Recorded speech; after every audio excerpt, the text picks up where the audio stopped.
romance, love, social convention, gender roles, and religion. Charlotte Bronte's most famous novel challenges ideas on all these topics, and we are here to discuss it. I'm Charlene. And I'm Mike. And this is Jane Eyre Files.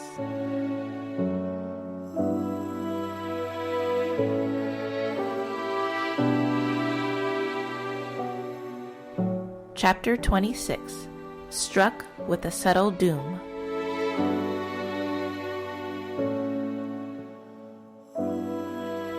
Hello, husband. Hello, desire of my eyes. Aw, that's so sweet. You know, it's kind of fitting that we're talking about the wedding chapter, even though it's not a successful wedding. But as it happens, we just celebrated our 4th wedding anniversary this weekend. Yes. And this might be why we're a little bit tired for this chapter, but we hope that this is going to be a great one to talk about. We'll bring the energy. Yes. Because I feel like there's a lot of energy in this chapter. We're going to see some fiery characters. We're going to see a lot of emotions, heavy drama, and let's just get right into it. All right, SparkNotes summary for chapter 26. Sophie helps Jane dress for the wedding, and Rochester and Jane walk to the church. Jane notes a pair of strangers reading the headstones in the churchyard cemetery. When Jane and Rochester enter the church, the 2 strangers are also present. When the priest asks if anyone objects to the ceremony, one of the strangers answers, "The marriage cannot go on. I declare the existence of an impediment." Rochester attempts to proceed with the ceremony, but the stranger explains that Rochester is already married. His wife is a Creole woman whom Rochester wed 15 years earlier in Jamaica. The speaker explains that he is a solicitor from London, and he introduces himself as Mr. Briggs. He produces a signed letter from Richard Mason affirming that Rochester is married to Mason's sister, Bertha. Mr. Mason himself then steps forward to corroborate the story. After a moment of inarticulate fury, Rochester admits that his wife is alive and that in marrying Jane he would have been knowingly taking a second wife. No one in the community knows of his wife because she is mad, and Rochester keeps her locked away under the care of Grace Poole. But, he promises them all, Jane is completely ignorant of Bertha's existence. He orders the crowd to come to Thornfield to see her so that they may understand what impelled him to his present course of action. The marriage cannot go on. I declare the existence of an impediment. Is that the single most dramatic line in this entire book? Well, yeah, I think that would take the award for that. Absolutely, very dramatic. And also, before we get into the discussion of this chapter, I just wanted to ask you that, speak now or forever hold their peace. Mm-hmm. How long has that been a thing? I know, this is right? 1847. Right? I was wondering if that was this is the first time that has happened in a story, and because I can't really think of any other maybe literary work that has done that. Yeah. I mean, and then do they even still do it to this day? I feel like it's something you only see in movies and TV shows. Right. I've been to a handful of weddings. I'm thinking maybe it might have been done once or twice for show, but it's not necessarily every wedding anymore. No, I think I was reading that they don't do that as often anymore. I think it just depends on whoever's reading the ceremony, I guess. Yeah, that clerk at the courthouse when we got married did not ask if our 6 friends and family wanted to declare the existence of an impediment. No, although that would have been fun, right? No, fun. It would have been the herald of something awful happening to. Nerve-wracking would be a better word for it rather than fun. Sure. Well, two strangers milling around the Orange County courthouse on a Tuesday morning. Yeah, I do like how how Charlotte does kind of introduce the strangers, where it's it mentions it in passing, right? They're walking into church and there's there's a couple of strangers there. Okay, or she didn't say strangers. She says, there's a couple people just milling around looking at the headstones. Yeah. Okay, she's just describing the scene. And they might want to just watch a wedding. That's fun to them. And then when they turn up in the ceremony, you're like, oh, okay, I guess they're gonna just observe. Yeah, I mean, there's a lot of details in this chapter. I feel like when it starts off, it's very simple in the way she's just talking about the day. She's walking to church with Mr. Rochester, and all these preparations are underway for them to go on their trip after the wedding. And it just seems very normal, although it moves very quickly for Jane. It moves really quickly. I don't know. Why is Rochester in such a hurry? Oh.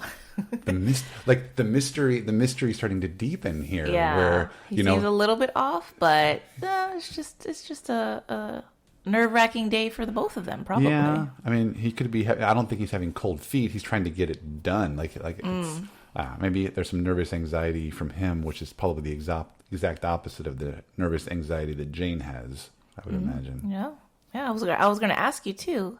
You know, the way that Charlotte describes the wedding, or that Jane describes it, it just has like very small details that she seems to remember as she's recounting it. So I was thinking, do you have like these very specific details, memories of our wedding day? Specific details. Okay, well, you talking about the preparation or the actual ceremony? Because I think the preparation, we can tell the listeners that I wanted to keep it traditional, obviously, so we did not see each other the morning that we got married. Before the photographer caught me looking right at you the first time, right? The grand reveal. But we had stayed at a hotel not too far from the courthouse. I stayed in a room with my sister, 2 beds, and then you had... I had one room with my family, my mom and my sister and my grandma. Yeah, but we were in 2 separate rooms. We went out to dinner that night, and then you sent me to my room, and I sat there. You had me write you had been keeping a journal up to that day, and you had me write the last entry for you. And I wrote this big, long... I thought about it for a long time, and then I just remember having a tough time falling asleep. Yes. The same for me. I feel like I didn't really sleep at all that night. No, yeah. Yeah. I mean, I was nervous in a way of just like nervous energy, I think, where I just excitement to, hurry up and go to this wedding and celebrate our day. We had all these things planned. Yeah. And I remember I wasn't that hungry in the morning, but we were like, we better eat something. Right. And you and I were texting each other to make sure that we did not cross paths to get our breakfast in the morning? Breakfast at the hotel, right? I think it was either texting you or your sister or your mother, and just basically, okay, you guys done? And then as soon as you were done, then my sister and I went. I remember that. And then, but the one thing I said, and I think I told you this that morning, is that we were driving. You went to the courthouse first. I think you had more preparations to do, and when I got there, as I was driving up, I saw you out of the corner of my eye. I did see, like, because I hadn't seen your dress. Yes, I don't think I'd seen your dress. I hadn't shown it to you. And I remember you standing on the top of the steps. I just saw a figure in a white dress at the top of the stairs, and I saw the photographer kind of scurrying around taking pictures.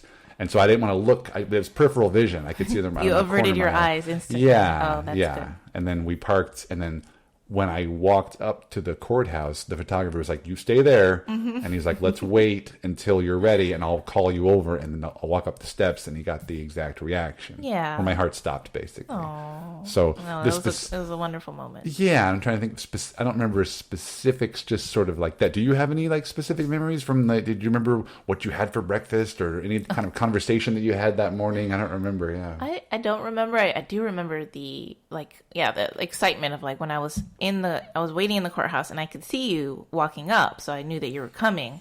And then I was getting ready to go out and stuff, and I was kind of watching, make sure that you're in position, sort of, and just watching you with you were talking to my family, you're talking to Jen, and it was just.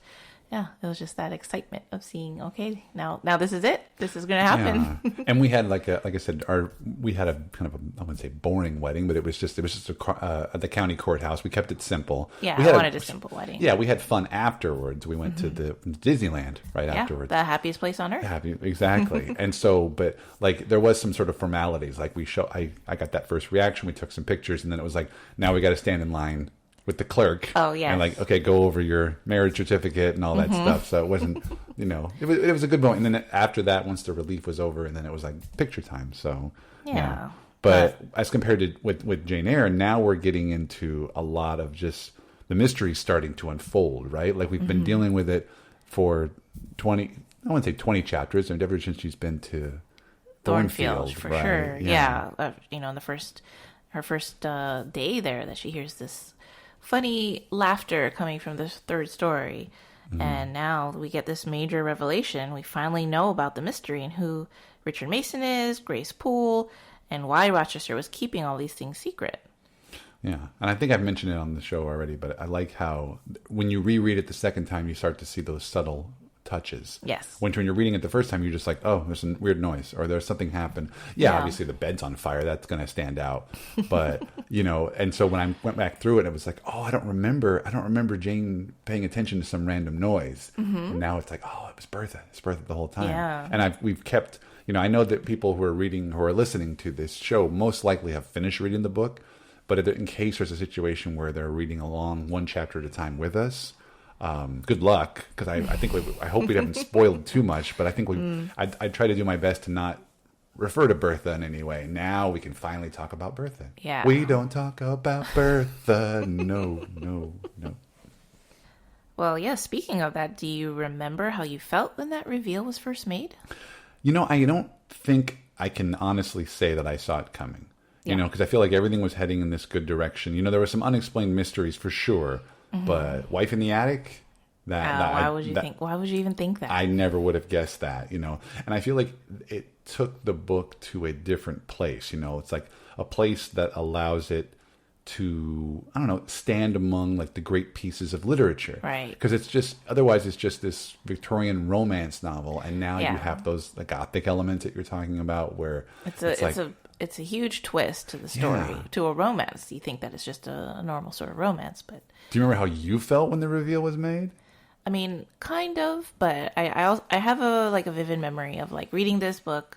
And I felt like I was near the chapter here, and I was reading in the back of the car, and I got to the part, he proposed, everything, seems to be going towards a happy marriage.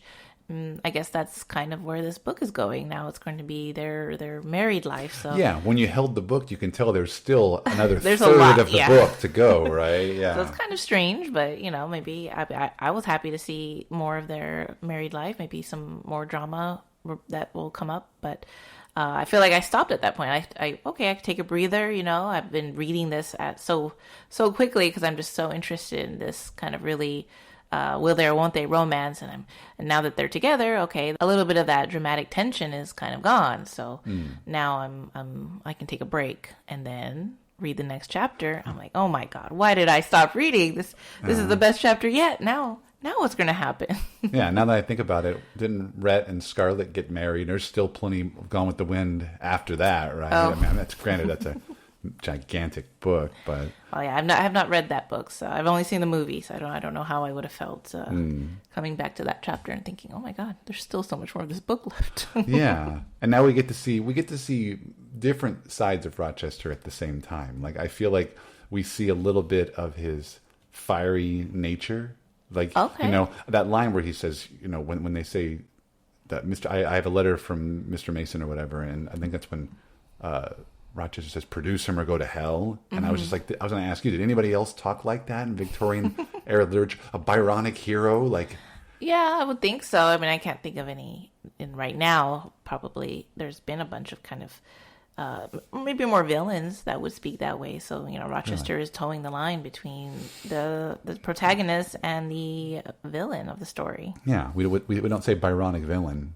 We say no. Byronic hero, right? But do you feel sorry for him at that moment that he's going through with this? Yeah, I've always felt sorry for Rochester in this moment because I feel like you can see that he's desperate to keep this marriage ceremony. He wants to marry Jane, and in this moment, when he realizes that he can't keep lying, there's just so much bitterness towards his marriage to Bertha and to this discovery. Even though, ultimately, this would have been a terrible thing for Jane to have to deal with, right? Like being married, thinking that you're married to him, and then when he eventually tells her, I guess, that he's not, he's already married, that would have been so devastating to her. Yeah, like I feel like it's easy to be sympathetic towards him, and then also not. Like I feel sorry that he's betrothed to Bertha, but then he also was somewhat dishonest to Jane as well, right? Like I did notice that he does seem to calm down incredibly quickly. Like he's really upset, and all of a sudden he's like a flip of a switch, and that's why I was thinking maybe he's trying to kind of draw more sympathy. Well, I don't know if I feel like that's kind of a manipulative way to think of him, wherein he's probably just realizing that this is he can't do anything about it anymore. So now he's going to reveal all. But we've discovered that he can be manipulative himself, too, in right? a fun way, just manipulating Blanche Ingram, trying to make Jane think he's going to marry her. That's fun. But I was going to ask you, do you think it was immature of him to not even turn around when the impediment was declared? Like, he knew what it was going to be about. Yeah. Did he really think the clergyman was going to proceed just because he asked him to do so? Oh, well, he's, again, that desperation. That's what I feel like. He's so focused on trying to marry this woman that he loves, that he's, this is something he's been fearing probably for many months now of Jane finding out, and then now he's going to lose Jane, and now that he's facing that, he's like, no, not right now. I'm so close. Yeah, and I don't think he was planning on falling in love, probably, right? Like, he was just going to live this existence. He's going to have this governess come in and teach his ward. Yeah, and then Jane, all of a sudden, just turns his life around. There's an impediment to the life that he thought he was going to have. It's Jane Eyre. Oh, yes. He held counsel with himself, formed his resolve, and announced it. Enough! Wood, close your book. John Green, leave the church. There'll be no wedding today. Fate has outmaneuvered me. Or Providence checked me. I'm little better than a devil at this moment, and deserve, no doubt, the sternest judgments of God, even to the quenchless fire and deathless worm. What this lawyer and his client say is true. I am married. But to what kind of wife you shall see directly. Bertha Mason by name, sister of this resolute personage. Cheer up, Dick, never fear me. I'd as soon strike a woman as you. My wife is mad, gentlemen. And she came of a mad family. Idiots and maniacs through 3 generations. I found out after I wed the daughter, for they were silent on family secrets before. Oh, I went through rich scenes. Briggs, Wood, Mason, I invite you all to visit Mrs. Poole's patient and my wife. So now we finally meet Bertha Mason, Mr. Rochester's wife. So, I always read this part of the book, and she's just very shockingly described by Jane, that she's running back and forth on all fours. She's covered in grizzly and matted hair, and she's even growling. The clothed hyena. Yeah, that's how Jane describes her. And then she attacks Rochester, but she matches him in strength, so she's very strong.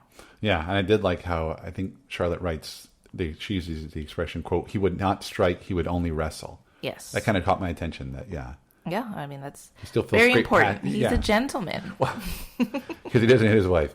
He's a great passion, like he probably still feels for her, right? Like, I can only imagine. I mean, he is taking care of her, you know. That's something that we'll talk about more in the next chapter of, Rochester's motivations, and that this is important, that he is doing the best he can for her. But anyways, I also wanted to point out that with this description of Bertha, that she becomes like the Gothic monster of the story, which is, something you see in Dracula, Frankenstein, and then even Mr. Hyde from Dr. Jekyll and Mr. Hyde. I hadn't even thought of that, but as soon as you said it, that's right. Yeah, there's some, those books have a little bit of a mystery to them, and then all of a sudden it comes out in full force. Right. And that's kind of what this was. Now, you don't see that when Jane's a kid, but so it's just more that mystery is kind of self-contained within the middle third of the book. Yeah, but the Gothic nature of the story is like, it begins with more of a coming of age with Jane at Lowood, and then it turns into this Gothic mystery romance, and then we have the third half of the book. Third half, yeah. Well, that's what I'm saying. It's why we're still talking about this book 175 years later, right? Mm-hmm. Yeah. So in Gothic novels, the Gothic monster often embodies depravity, licentiousness, and a lack of morality. It's a way that the authors warn readers against improper behavior and excessive indulgence. So Rochester, just to push this point a little bit more, he blatantly compares Bertha to the ideal woman in Jane. And he says, "And this is what I wish to have, laying his hand on my shoulder, this young girl who stands so grave and quiet at the mouth of hell, looking collectedly at the gambols of a demon. I wanted her just as a change after that fierce ragout." Yeah, and I couldn't help but notice when I was reading the book as well at that point that it just seemed like it was a very odd time to use that moment to compare the two women. Mm-hmm. Like it didn't seem like the time or the place for it. Like again, he's trying to draw sympathy. Like, look what I'm married to. Look what I want to be married to. Right, yeah. Right. Wouldn't you choose her as well? Well, he's surrounded by some men who are probably judging him. So maybe he needs to justify himself by saying, "Hey, would you want to be married to that?" Yeah. Can you see why I was trying to rush this ceremony through, and why I was waiting a year and a day to tell Jane about Bertha's presence? Yeah. Mm-hmm. But at the same time, Bertha has become a much more sympathetic character as time has gone on, right? Yeah, I think that ever since the 1979 book called The Madwoman in the Attic by Sandra Gilbert and Susan Gubar, that they examined Victorian literature from a feminist point of view, and they made Bertha more of a victim of patriarchal expectations. So that, we recently had the March Madness version of Jane Eyre, where we called Eyre Madness, where we had a bracket of different secondary characters in the novel to see who would win at the end. Just, whoever you preferred. I had the votes on my Instagram, and spoiler, Bertha Mason won. Yeah, the fans were wrong, but it's well, okay. So someone here was a little disappointed. I kind of expected that Bertha would get very far. I didn't really think that she would win, because I think Helen Burns was such a strong and positive influence in Jane's life. But you know what? Bertha won. Yeah, and I think maybe a lot of the viewers or followers of you who are voting on the Instagram poll, maybe they do subscribe to this theory, right? Yeah. I mean, Madwoman in the Attic, that's a pretty on-point book title, right? It doesn't mince words. Yeah, I mean, I don't necessarily agree with this point of view of Bertha, because I feel like it's not Charlotte Bronte's intention for the character. But again, this is something that I'll probably talk a little bit more about in the next chapter. Yeah, I wonder if that's just when you have books like this that, like I said, are so revered, been around so long, that go from generation to generation, then you're going to have people that want to try to dig a little deeper into it, find, ascribe certain theories to it, and it's an interesting point of view. I hadn't thought about that, because when you put that bracket together and you had Bertha kind of high, and you were just like, "Oh, I think she's going to do well." I was like, "But it's Bertha. Mm-hmm. She's a Gothic monster." Your exact words. I was like, Charlene, how is a clothed hyena going to win this bracket? And yet you said, oh, no, a lot of people do kind of feel very sympathetic towards her, and I guess that makes perfect sense. I'm kind of curious about this book now. Oh, I've never actually read this sort of a literary treatise. Is that what I think it's kind of hard to find. It's very academic, Oh, okay. Jane Eyre is hard enough to read sometimes for me. I can imagine trying to read an academic treatise on the subject, And what I thought was funny was I'll change the subject about as quick as Charlotte did in the book. We come out of the attic. Okay, you've just met Bertha, and I think I don't even know, they're still are they still on the staircase, or they're still coming down? And then Mr. Mason and Mr. Briggs basically tell Jane, "Oh yeah, your uncle's alive. Yeah, and he's the one that sent us here." Like, oh, okay. All right, see you later. We gotta go. Howdy. You're welcome. Yeah, and it's like, whoa, okay, what now? You haven't had a chance. Like, I don't know. I'm gonna give Charlotte a demerit for that. Oh, because I feel like there could have been a better way to bring that up, rather than trying to cram it into this chapter, which already has enough drama going on. Well, I will say, this chapter is, like I said before, major revelation. We get all these mysteries being solved. So one of the threads of the story is what happened to Jane's Uncle John, and now we know that he's still alive, and he received her letter that she wrote in the previous chapter to him, and he helped her out of this predicament. Yeah, let me ask you this: would it have been more dramatic, or would it have landed better if that would have been brought up at the church instead? Who are you? What are you doing here? And they say, "Oh, John Eyre sent me." What? Then it's just a double whammy. Right on the spot. See. Okay, well, I won't presume to edit Charlotte Bronte, but I will. I will let you have that point if you feel like that would be a better moment. But do you think? I mean, what do you think? You had to. I mean, I could see where it's difficult because you have all these emotions with Rochester, where he's like, it's kind of his moment to express himself, and then all of a sudden, wait, who's John Eyre? What? I could imagine. I would think that would put twist Jane up pretty good. I think that would, I don't know. Well, rather than walking down a staircase. You don't think she's twisted up enough here? Well, yeah. Rather than walking down a staircase and saying, "Oh, by the way, your uncle's alive." But yeah. No, but then, like you said, it's a very quick comment, and then Mason and Briggs are gone. But then Charlotte Bronte has a moment to describe what Jane is feeling. Jane's shock and devastation is just captured so well in the last couple of paragraphs of this chapter. But it's a shocking chapter for Jane all throughout, yes. Yes, and I love how Jane says, quote, "And now I thought, till now I had only heard, seen, moved, followed up and down where I was led or dragged, watched event rush on event, disclosure open beyond disclosure, but now I thought." And with her thinking, as all these emotions are crashing down on her. Yeah. And Charlotte, like I said, that's some great writing in this chapter. She's very eloquent with the way she kind of describes like right that moment right there. And I also wanted to point out, she's also very funny in this chapter. Charlotte. Funny. Okay. And there's a line that I'm going to ask you if there's ever been a funnier line in this book to this point. Wow. Okay. Okay.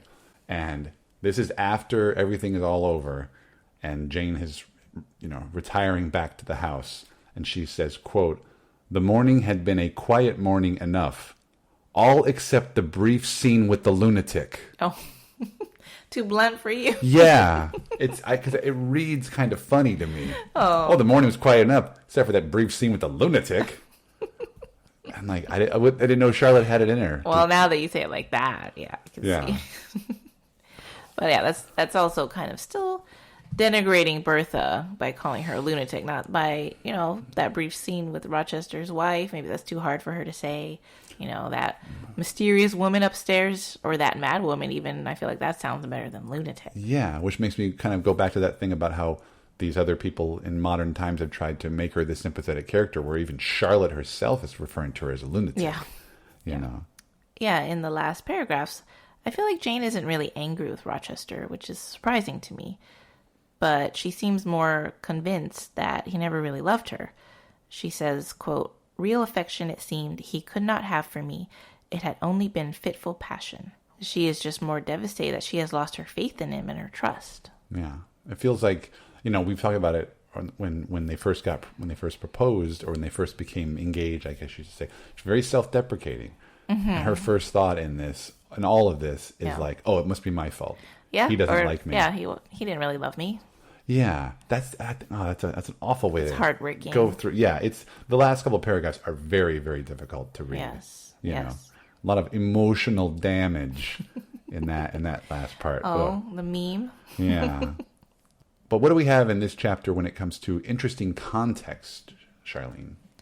Well, I wanted to point out that at the moment when the two strangers are reading the headstones in the church, Charlotte Bronte, she says, quote, "They now stood by the vault of the Rochesters, their backs towards us, viewing through the rails the old time-stained marble tomb where a kneeling angel guarded the remains of Damer de Rochester, slain at Marston Moor in the time of the Civil Wars, and of Elizabeth, his wife."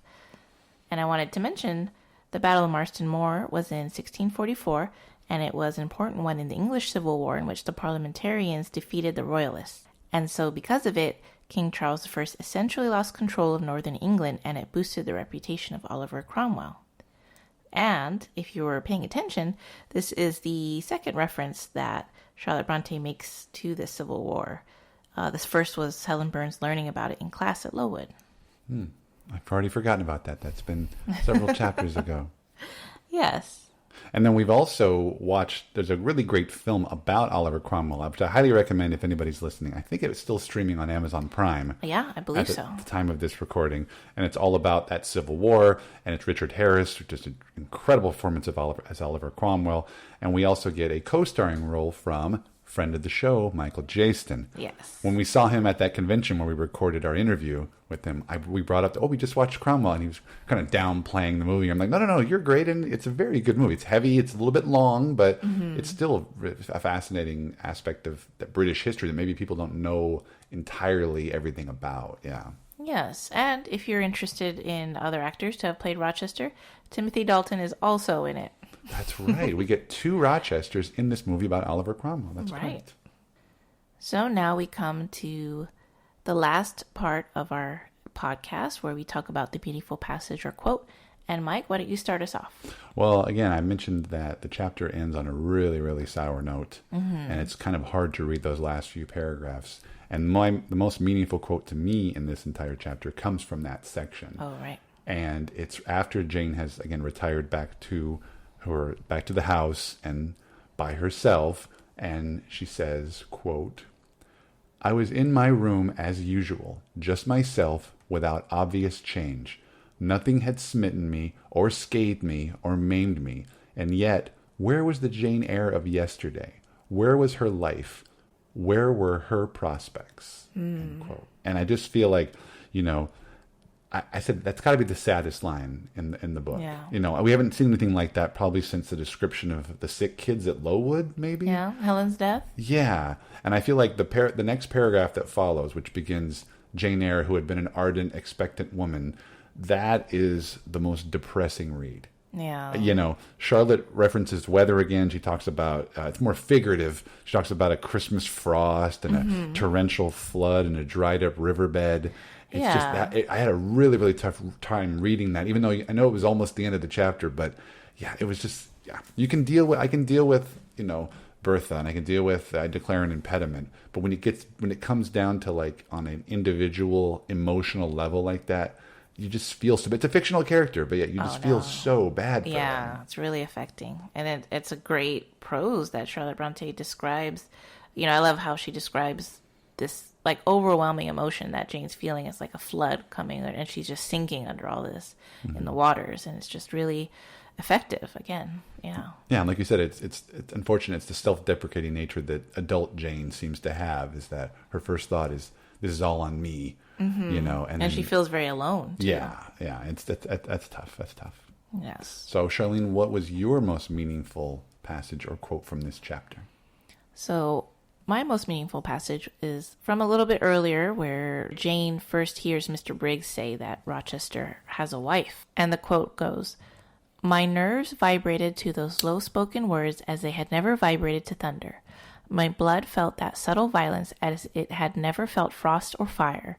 But I was collected and in no danger of swooning. I looked at Mr. Rochester. I made him look at me. His whole face was colorless rock, his eye both spark and flint. He disavowed nothing. He seemed as if he would defy all things." Great. Powerful. Great words. This chapter is really, really heavy. Yeah. Yeah, and I just, there's a little bit of that nature, the kind of descriptive terms, but that description of Jane's shock at hearing the words that he is already married is just so forceful, and you can feel that thrill of just dread and despair that just runs through her at those words. Oh, yeah. But she's still collected, which I like that too, that she's strong, she's keeping it together. Mm-hmm. And then that last part where Rochester is sort of highlighted as very defiant, and this idea that he would just defy all things. I love that because, in a way he's very confident. He's always been a very confident character, but very misguided. And now he has to do a lot of defying to try to get what he wants. Yeah. So now where's this going? We're going to come up on what is essentially the longest chapter in the book so far is coming next. Yes. This is going to be a very intense chapter. As we begin the third, as you called it, the third half of the book. They transition into that. But it was just, like I said, I'm ready to put this one behind me just because of how, like I said, how emotional and heavy it was. Mm-hmm. Thank you so much for listening. If you enjoyed our podcast, please subscribe and leave us a review on your preferred podcast platform. This really helps us grow and reach new listeners. If you want to talk Jane Eyre with me online, you can find me on Twitter and Instagram at AirGuide. That's EYRE. And if you want to hear more from me, I host my own podcast called Out of Touchstone, where my good friend Chad and I discuss all the films that Disney produced for their Touchstone Pictures label. You can also find me on Twitter at Mike DeKalb. Thank you, and farewell for the present.